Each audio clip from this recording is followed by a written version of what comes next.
Olá, bem-vindos a mais um mergulho profundo aqui com a gente. Hoje o foco é, olha, um universo fascinante. Candomblé e a força dos orixás, né? A gente tem um material bem rico aqui para tentar desvendar um pouco mais dessa religião de matriz africana. Então a nossa missão aqui é tentar entender a essência, o que é o candomblé, quem são os orixás, essas energias e por que eles são tão importantes. Vamos lá, vamos investigar isso. Isso, vamos sim, é uma fé assim, ancestral, né, que não só sobreviveu, mas se recriou aqui no Brasil, vinda da África. É muito ligada à natureza, a um panteão divino assim, super vibrante. É uma história potente de resistência mesmo, cultural, espiritual. Certo. Para a gente começar então, como é que a nossa fonte define o candomblé? Na sua essência mesmo. Olha, o material descreve como uma religião afro-brasileira, né, com raízes bem fortes nas tradições Yorubá, Fum e Bantu. Ah, sim, as diferentes origens. Exato. E ela se formou aqui como um espaço vital mesmo de preservação cultural, religiosa, durante a escravidão. O culto é centrado nos orixás, ou inquices e voduns, né? Que são termos parecidos em outras tradições irmãs, tipo Angola e GG. Eles são vistos como manifestações das forças da natureza e, o que é bem interessante, também como arquétipos de comportamentos humanos. Arquétipos? Isso. E existe a crença num Deus supremo, Olodumare ou Olorum, mas os orixás é que são os intermediários diretos com o nosso mundo, o mundo material. E o espaço sagrado é o terreiro, claro, liderado por pais ou mães de santo. Entendi. Essa ideia dos orixás como intermediários e forças da natureza parece central, né? A fonte explica mais sobre quem eles são? Explica sim, e aqui a cosmologia fica bem rica. Eles são divindades que vieram da África Ocidental, ali da região da Nigéria, Benin principalmente.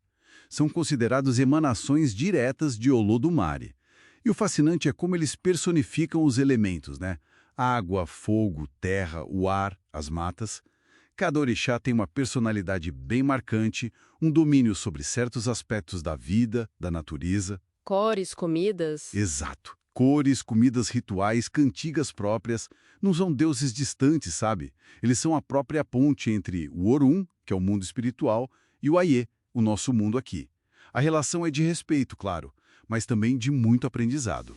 E o material cita alguns orixás principais, né? Quais são essas figuras-chave nessa ponte? Aqui que fica bem interessante mesmo. Verdade, o panteão é enorme.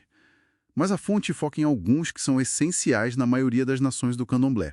A gente começa por Exu, ele é o mensageiro, o senhor dos caminhos, da comunicação, da dinâmica toda. É sempre o primeiro a ser saudado. Sem ele, nada flui. Fundamental. E é muito importante, como a fonte diz, não cair naquela simplificação, né, de associar Exu a figuras negativas de outras religiões.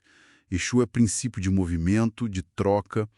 Depois vem Ogum, orixá guerreiro ligado ao ferro, à tecnologia, mas também à lei, à ordem, aquele que abre caminhos na força, sabe? É curioso isso de Ogum reger a tecnologia.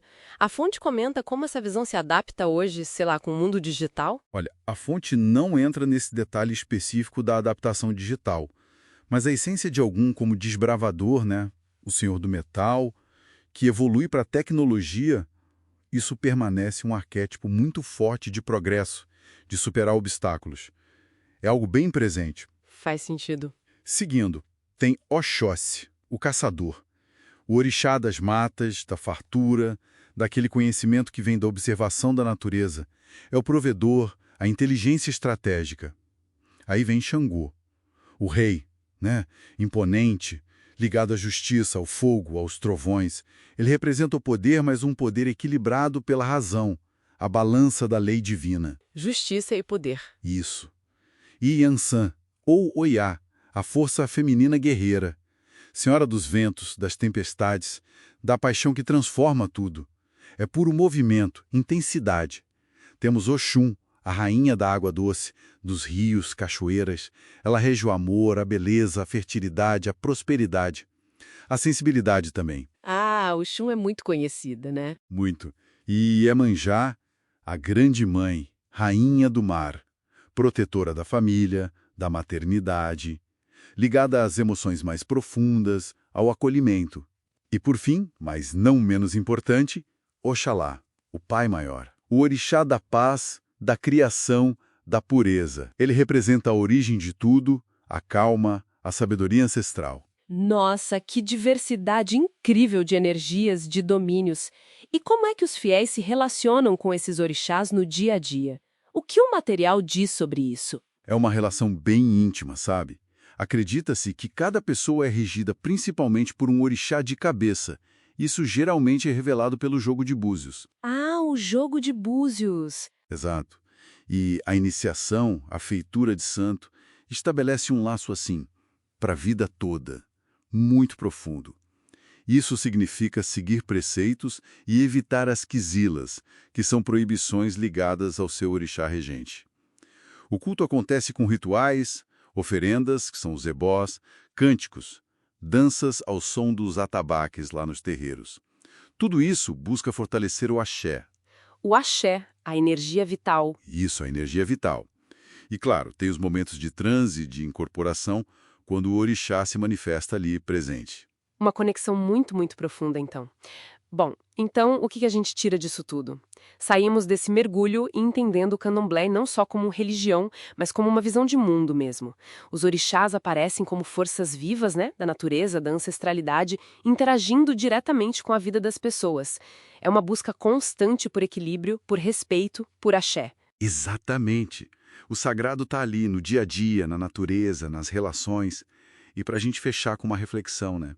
A fonte menciona rapidinho as diferentes nações do candomblé queto, Jeje, Angola. Sim, cada uma com suas particularidades. Pois é, cada uma com suas nuances rituais, linguísticas. E isso levanta uma questão interessante. Se a gente pensa em orixás como Xangô, que é a justiça, ou Oxum, o amor, como será que a vivência e a interpretação desses conceitos universais acabam sendo sutilmente moldadas pelas características de cada nação, Brasil afora? Fica aí a pergunta, né? Sobre essa riqueza, essa diversidade dentro da própria religião.